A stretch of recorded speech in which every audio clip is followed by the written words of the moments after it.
No one understood the cat's sudden change.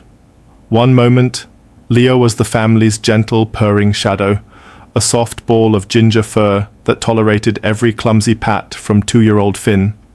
The next, he was a silent, unblinking sentinel, a furry gargoyle perched on the edge of the toddler's crib.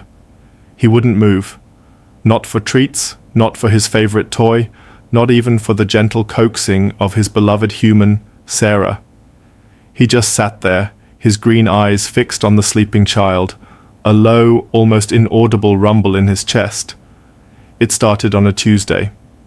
Sarah and her husband, Mark, had put Finn to bed as usual, but when they checked on him an hour later, Leo was there, a stoic guardian. At first, they thought it was cute.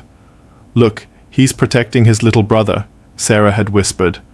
But by Thursday, cute had turned to concerning. Leo would hiss at anyone who came too close to the crib, even Sarah herself. His ears would flatten, his body tensing, a clear message of "stay back." Panic began to creep into their home. Had the cat become jealous? Was this a sudden, unpredictable act of aggression? Their friends offered grim advice. "You can't trust a cat with a baby," one said. "You might have to get rid of him," another suggested, the words piercing Sarah's heart. The thought was unbearable. Leo had been their first baby, a rescue they'd adopted 5 years ago. But Finn's safety was paramount. Desperate, they locked Leo out of the bedroom, but the cat wailed and scratched at the door all night, a sound of pure, heart-wrenching anguish. The next day, they decided they had to make a decision. With heavy hearts, they let Leo back into the room, perhaps for the last time, to say goodbye. But something was different. Leo didn't jump to his usual guard post. Instead, he leaped silently into the crib, a move he had never made before. Mark lunged forward to grab him, but Sarah cried, "Wait!" Leo wasn't being aggressive. He was being incredibly gentle. He crept over to the sleeping toddler and began to pat a very specific spot on Finn's right side, just below his ribs.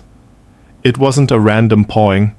It was a delicate, rhythmic tap, over and over again, on the exact same place. His purr was now loud, a deep, vibrating thrum that seemed to concentrate on that one spot. His eyes, fixed on Sarah, were not filled with anger, but with a desperate, pleading urgency. It was as if he was trying to show them something terribly important. A chill ran down Sarah's spine. It wasn't jealousy, it was a warning. She scooped up Finn, who barely stirred, and said to Mark, "We're going to the hospital, now." Mark, bewildered but seeing the conviction in his wife's face, grabbed the car keys. At the emergency room, the triage nurse was skeptical. "Your cat was patting him?" she asked, an eyebrow raised. The doctor was equally dismissive, attributing Finn's slight listlessness to a common cold. "He seems fine, his vitals are stable," the doctor said, ready to send them home. "No," Sarah insisted, her voice trembling. "Please, just humor me. He was so specific. Can you please just do an X-ray on this one spot? Please." Perhaps it was the raw desperation in her eyes, or maybe just a desire to appease a frantic mother, but the doctor reluctantly agreed. They waited in a sterile, white room, the air thick with unspoken fear. Mark held Sarah's hand, the idea of losing Leo now replaced by a far greater terror. What if the cat was right? Finally, the doctor returned, but his face was completely changed. It was pale, his professional demeanor replaced by sheer, unadulterated shock. He held up the X-ray film to the light. I don't know how to explain this," he stammered. The image showed a shadow, a faint but undeniable anomaly on Finn's right lung. It was a rare congenital diaphragmatic hernia, a tiny silent hole that had allowed a small part of his intestine to slip into his chest cavity. It was asymptomatic, a ticking time bomb that, left undiscovered, could have led to sudden respiratory failure. It was located in the exact spot Leo had been tapping. The doctor explained that the slight pressure change or vibration from the purring might have been the only thing the cat could sense. Surgery was scheduled for the next morning. It was a delicate procedure, but because they had caught it so early, the prognosis was excellent.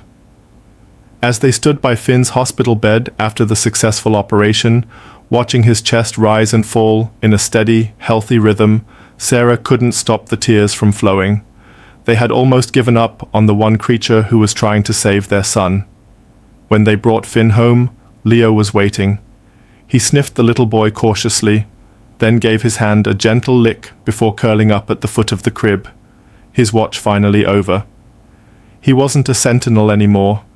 He was just Leo, the family's soft, purring shadow, back in his rightful place.